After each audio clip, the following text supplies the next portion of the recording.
ਇਨਕਲਾਬੀ ਦੋਸਤਾਂ ਦਾ ਵੀ ਸ਼ਾਇਦ ਮੇਰੇ ਖਿਆਲ ਸੁਨਾਮ ਵਿੱਚ ਇੱਕ ਬਹੁਤ ਵੱਡਾ ਡੈਂਟਲ ਕਾਲਜ ਹੈ ਤੇ ਹੁਣ ਆਪਾਂ ਦੇਖਣਾ ਹੋਊਗਾ ਕਿ ਇਨਕਲਾਬੀ ਇਸ ਤਰ੍ਹਾਂ ਕਿੱਦਾਂ ਰਿਐਕਟ ਕਰਦੇ ਨੇ ਕਿ ਆਪਣੇ ਕਾਲਜ ਦੀ ਫੀਸ ਘਟਾਉਣਗੇ ਜਾਂ ਬਰਾਬਰ ਰੱਖਣਗੇ ਤਾਂ ਕਿ ਆਮ ਜਨਤਾ ਨੂੰ ਉਹਦਾ ਫਾਇਦਾ ਮਿਲ ਸਕੇ। ਕਿ ਅੱਜ ਤੋਂ ਬਾਅਦ ਜਿੰਨੇ ਬੱਚੇ ਨੂੰ ਇਹ ਮੇਰੇ ਕੋਲ ਲੈ ਕੇ ਆਉਣਗੇ ਮੈਨੇਜਮੈਂਟ ਕੋਟੇ ਦੇ ਵਿੱਚੋਂ ਸਾਲਾਨਾ 50,000 ਰੁਪਏ ਦਾ ਡਿਸਕਾਊਂਟ 4 ਸਾਲ ਦਾ ਕੋਰਸ ਹੈ ਯਾਨੀ 2 ਲੱਖ ਰੁਪਏ ਦਾ ਡਿਸਕਾਊਂਟ ਹੈ ਜਿਹੜਾ ਉਹ ਹਰੇਕ ਬੱਚੇ ਨੂੰ ਆਫਰ ਕਰਦੇ ਅਸੀਂ। ਉਸ ਤੋਂ ਬਾਅਦ ਅਸਤੀਫਾ ਵੀ ਦਿੱਤਾ ਵਿਧਾਨ ਸਭਾ ਤੋਂ ਪਾਰਟੀ ਦੇ ਵਿੱਚੋਂ ਜਿਹੜਾ ਕਿ ਆਪਣੀ ਆਦਤ ਮੁਤਾਬਕ ਥੁੱਕ ਕੇ ਚੱਟ ਲਿਆ ਉਹ ਵਾਪਸ ਵੀ ਲੈ ਲਿਆ। 70 75 80 ਲੱਖ ਰੁਪਏ ਤੁਸੀਂ 4 ਸਾਲਾਂ ਦੇ ਵਿੱਚ ਨਜਾਇਜ਼ ਹਰਾਮ ਦਾ ਤੁਸੀਂ ਲੈ ਚੁੱਕੇ ਹੋ ਜਾਂ ਲੈਣ ਜਾ ਰਹੇ ਹੋ। ਉਹਨਾਂ ਦੇ ਵਿੱਚੋਂ ਤੁਸੀਂ ਪੰਜਾਬ ਦੇ ਤਾਂ ਛੱਡੋ, ਤੁਸੀਂ ਆਪਦੇ ਹਲਕੇ ਦੇ ਕਿੰਨੇ ਬੱਚਿਆਂ ਦੀ ਪੜ੍ਹਾਈ ਸਪਾਂਸਰ ਕਰੋਗੇ? ਕਿਰਪਾ ਕਰਕੇ ਮੈਨੂੰ ਇਹਦਾ ਜਵਾਬ ਦੇ ਦਿਓ। ਪੰਜਾਬ ਦੇ ਵਿੱਚੋਂ ਸਭ ਤੋਂ ਵੱਧ ਮੋਟਰਾਂ ਦੇ ਜੇ ਸਬਸਿਡੀ ਕੋਈ ਲੈ ਰਹੇ ਹੋ ਤਾਂ ਤੁਸੀਂ ਲੈ ਰਹੇ ਹੋ ਔਰ ਕਿਸੇ ਚੀਜ਼ ਦੀ ਘਾਟ ਨਹੀਂ ਹੈਗੀ।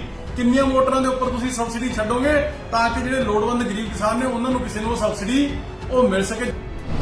ਪੰਜਾਬ ਕੈਬਨਿਟ ਦੀ ਮੀਟਿੰਗ ਦੌਰਾਨ ਡਾਕਟਰ ਲਾਈਨ ਦੇ ਬਹੁਤੇ ਕੋਰਸਾਂ ਦੀ ਫੀਸ ਵਿੱਚ 77% ਵਾਧੇ ਦੀ ਗੱਲ ਕੀਤੀ ਗਈ ਸੀ। ਸਰਕਾਰ ਦੇ ਇਸ ਫੈਸਲੇ ਨੂੰ ਲੈ ਕੇ ਭੁਲੱਥ ਤੋਂ ਵਿਧਾਇਕ ਅਤੇ ਪੰਜਾਬੀ ਏਕਤਾ ਪਾਰਟੀ ਦੇ ਪ੍ਰਧਾਨ ਸੁਖਪਾਲ ਸਿੰਘ ਖਹਿਰਾ ਅਤੇ ਆਮ ਆਦਮੀ ਪਾਰਟੀ ਦੇ ਸੁਨਾਮ ਤੋਂ ਵਿਧਾਇਕ ਅਮਨ ਅਰੋੜਾ ਆਮੋ ਸਾਹਮਣੇ ਹੋ ਗਏ ਨੇ। ਦਰਅਸਲ ਸੁਖਪਾਲ ਸਿੰਘ ਖਹਿਰਾ ਨੇ ਫੀਸਾਂ ਦੇ ਵਾਧੇ ਨੂੰ ਲੈ ਕੇ ਇੱਕ ਵੀਡੀਓ ਜਾਰੀ ਕੀਤੀ ਜਿਸ ਵਿੱਚ ਉਹਨਾਂ ਸੁਨਾਮ 'ਚ ਬਣੇ ਡੈਂਟਲ ਕਾਲਜ ਨੂੰ ਲੈ ਕੇ ਇੱਕ ਟਿੱਪਣੀ ਵੀ ਕੀਤੀ। ਉਹਨਾਂ ਕਿਹਾ ਕਿ ਸੁਨਾਮ ਤੋਂ ਇੱਕ ਇਨਕਲਾਬੀ ਵੀਰ ਦਾ ਡੈਂਟਲ ਕਾਲਜ ਹੈ।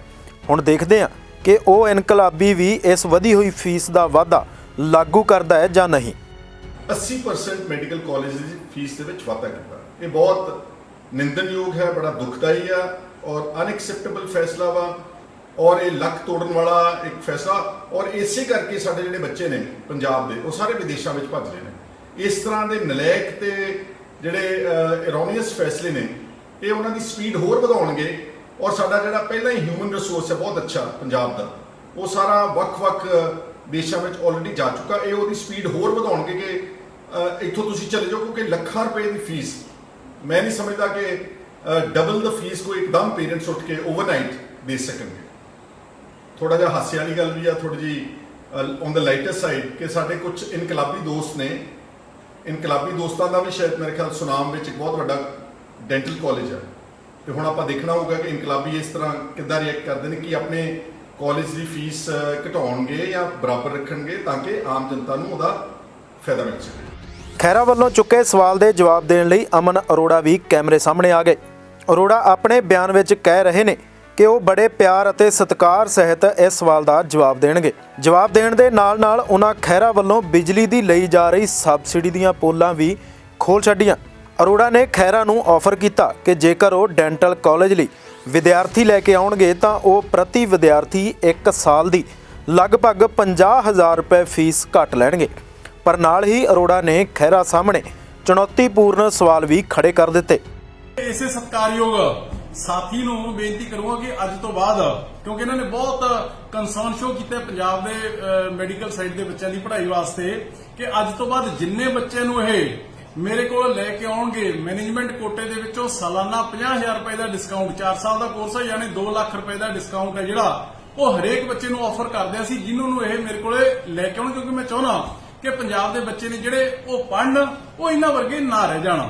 ਹੁਣ ਮੇਰੇ ਵੀ ਇਸ ਛੋਟੇ ਭਰਾ ਦੇ ਵੀ 2 ਪਿਆਰ ਭਰੇ ਸਵਾਲ ਨੇ ਤੇ ਮੈਂ ਉਮੀਦ ਕਰੂੰਗਾ ਕਿ ਮੈਨੂੰ ਜਵਾਬ ਮਿਲੂਗਾ ਕਿ ਅੱਜ ਤੋਂ 2 ਸਾਲ ਪਹਿਲਾਂ ਜਦੋਂ ਇਹਨਾਂ ਦੀ ਗੈਰਤ ਜਾਗੀ ਸੀਗੀ ਤੇ ਇਹਨਾਂ ਨੇ ਪਾਰਟੀ ਨੂੰ ਬਹੁਤ ਮੰਦਾ ਚੰਗਾ ਕਿਹਾ ਤੇ ਉਸ ਤੋਂ ਬਾਅਦ ਅਸਤੀਫਾ ਵੀ ਦਿੱਤਾ ਵਿਧਾਨ ਸਭਾ ਤੋਂ ਪਾਰਟੀ ਦੇ ਵਿੱਚੋਂ ਜਿਹੜਾ ਕਿ ਆਪਣੀ ਆਦਤ ਮੁਤਾਬਕ ਥੁੱਕ ਕੇ ਚੱਟ ਲਿਆ ਉਹ ਵਾਪਸ ਵੀ ਲੈ ਲਿਆ ਤੇ ਇਹਨਾਂ 2 ਸਾਲਾਂ ਦੇ ਵਿੱਚ ਤਕਰੀਬਨ 35-40 ਲੱਖ ਰੁਪਇਆ ਇਹ ਤਨਖਾਹਾਂ ਦਾ, ਭੱਤਿਆਂ ਦਾ, ਗੱਡੀਆਂ ਦਾ, ਗਨਮੈਨਾਂ ਦਾ ਤਕਰੀਬਨ ਇਹ ਲੈ ਚੁੱਕੇ ਨੇ ਔਰ ਇੱਕ ਦਿਨ ਵੀ ਵਿਧਾਨ ਸਭਾ ਦੇ ਵਿੱਚ ਪੈਰ ਨਹੀਂ ਪਾਇਆ ਹੈਗਾ, ਕੋਈ ਸਵਾਲ ਨਹੀਂ ਕੀਤਾ ਹੈਗਾ, ਸਰਕਾਰ ਨੂੰ ਆਪਦੀ ਜ਼ਿੰਮੇਵਾਰੀ ਨਹੀਂ ਨਿਭਾਈ ਹੈਗੀ ਔਰ ਆਉਣ ਵਾਲੇ 2 ਸਾਲਾਂ ਦੇ ਵਿੱਚ 2022 ਤੱਕ 35-40 ਲੱਖ ਰੁਪਇਆ ਇਹਨਾਂ ਨੇ ਹੋਰ ਵਸੂਲ ਲੈਣਾ। ਮੈਂ ਇਹਨਾਂ ਨੂੰ ਪੁੱਛਣਾ ਚਾਹੂੰਗਾ ਕਿ ਇਹ ਜਿਹੜਾ 70 75 80 ਲੱਖ ਰੁਪਇਆ ਤੁਸੀਂ 4 ਸਾਲਾਂ ਦੇ ਵਿੱਚ ਨਜਾਇਜ਼ ਹਰਾਮ ਦਾ ਤੁਸੀਂ ਲੈ ਚੁੱਕੇ ਹੋ ਜਾਂ ਲੈਣ ਜਾ ਰਹੇ ਹੋ। ਉਹਨਾਂ ਦੇ ਵਿੱਚੋਂ ਤੁਸੀਂ ਪੰਜਾਬ ਦੇ ਤਾਂ ਛੱਡੋ, ਤੁਸੀਂ ਆਪਦੇ ਹਲਕੇ ਦੇ ਕਿੰਨੇ ਬੱਚਿਆਂ ਦੀ ਪੜ੍ਹਾਈ ਸਪਾਂਸਰ ਕਰੋਗੇ? ਕਿਰਪਾ ਕਰਕੇ ਮੈਨੂੰ ਇਹਦਾ ਜਵਾਬ ਦੇ ਦਿਓ। ਨੰਬਰ 2, ਤੁਸੀਂ ਜਦੋਂ ਲੀਡਰ ਆਫ ਆਪੋਜੀਸ਼ਨ ਸੀਗੇ ਤੁਸੀਂ ਬਿਜਲੀ ਦੀ ਸਬਸਿਡੀ ਆਪਦੀਆਂ 9 ਮੋਟਰਾਂ ਦੇ ਉੱਪਰ ਛੱਡਣ ਦਾ ਵਾਅਦਾ ਕੀਤਾ ਸੀ, ਐਲਾਨ ਕੀਤਾ ਸੀਗਾ, ਜਿਹਨੂੰ ਕਿ ਤੁਸੀਂ ਬਾਅਦ ਦੇ ਵਿੱਚ ਆਪਦੀ ਆਦਤ ਮੁਤਾਬਕ ਉਹਦੇ ਉੱਪਰੋਂ ਵੀ ਮੁੱਕਰ ਗਏ। ਤੁਸੀਂ ਉਹਦੇ ਵਿੱਚੋਂ ਕਿੰਨੀਆਂ 9 ਮੋਟਰਾਂ ਦੇ ਵਿੱਚੋਂ ਪੰਜਾਬ ਦੇ ਵਿੱਚੋਂ ਸਭ ਤੋਂ ਵੱਧ ਮੋਟਰਾਂ ਦੇ ਜੇ ਸਬਸਿਡੀ ਕੋਈ ਲੈ ਰਹੇ ਹੋ ਤਾਂ ਤੁਸੀਂ ਲੈ ਰਹੇ ਹੋ, ਔਰ ਕਿਸੇ ਚੀਜ਼ ਦੀ ਘਾਟ ਨਹੀਂ ਹੈਗੀ। ਕਿੰਨੀਆਂ ਮੋਟਰਾਂ ਦੇ ਉੱਪਰ ਤੁਸੀਂ ਸਬਸਿਡੀ ਛੱਡੋਗੇ ਤਾਂ ਕਿ ਜਿਹੜੇ ਲੋੜਵੰਦ ਗਰੀਬ ਕਿਸਾਨ ਨੇ ਉਹਨਾਂ ਨੂੰ ਕਿਸੇ ਨੂੰ ਉਹ ਸਬਸਿਡੀ ਉਹ ਮਿਲ ਸਕੇ, ਜਿਨ੍ਹਾਂ ਨੂੰ ਅਜੇ ਤੱਕ ਸਬਸਿਡੀ ਨਹੀਂ ਮਿਲ ਰਹੀ ਹੈਗੀ। ਆ 2 ਮੇਰੇ ਪਿਆਰ ਭਰੇ ਸਵਾਲਾਂ ਦਾ ਮੈਂ ਜਵਾਬ ਜ਼ਰੂਰ ਐਕਸਪੈਕਟ ਕਰਦਾ ਤੇ ਉਮੀਦ ਹੈ ਕਿ ਜਲਦੀ ਮੈਨੂੰ ਇਹਨਾਂ ਦੇ ਉੱਪਰ ਜਵਾਬ ਹੈ ਜਿਹੜਾ ਉਹ ਮਿਲ ਜਾਏਗਾ। ਆਮ ਆਦਮੀ ਪਾਰਟੀ ਦੇ ਭੁਲੱਥ ਤੋਂ ਵਿਧਾਇਕ ਅਤੇ ਹੁਣ ਬਾਗੀ ਸੁਖਪਾਲ ਸਿੰਘ ਖਹਿਰਾ, ਸੁਨਾਮ ਤੋਂ ਵਿਧਾਇਕ ਅਮਨ ਅਰੋੜਾ ਦਾ ਇਹ ਵਿਵਾਦ ਇੱਥੇ ਹੀ ਖਤਮ ਹੁੰਦਾ ਦਿਖਾਈ ਨਹੀਂ ਦੇ ਰਿਹਾ, ਕਿਉਂਕਿ ਖਹਿਰਾ ਨੇ ਆਪਣੇ ਸੋਸ਼ਲ ਮੀਡੀਆ ਅਕਾਊਂਟ ਤੇ ਇੱਕ ਹੋਰ ਪੋਸਟ ਅਪਲੋਡ ਕੀਤੀ ਹੈ, ਜਿਸ ਵਿੱਚ ਉਹ ਕਹਿ ਰਹੇ ਨੇ ਇਹਨਾਂ ਗੰਗੂ ਚੰਦੂ ਅਰੋੜਾ ਵਰਗਿਆਂ ਨੇ ਦਿੱਲੀ ਲੀਡਰਸ਼ਿਪ ਨੂੰ ਲਗਾਤਾਰ ਚੁਗਲੀਆਂ ਕਰ ਕਰਕੇ 2018 ਵਿੱਚ ਪਾਰਟੀ 2 ਫਾੜ ਕਰਵਾਈ। ਹੁਣ ਫਿਰ ਯਕੀਨੀ ਬਣਾ ਰਹੇ ਨੇ ਕਿ ਕਿਸੇ ਪ੍ਰਕਾਰ ਭਗਵੰਤ ਅਤੇ ਖਹਿਰੇ ਦੀ ਦੁਬਾਰਾ ਸੁਲ੍ਹਾ ਨਾ ਹੋ ਜਾਵੇ।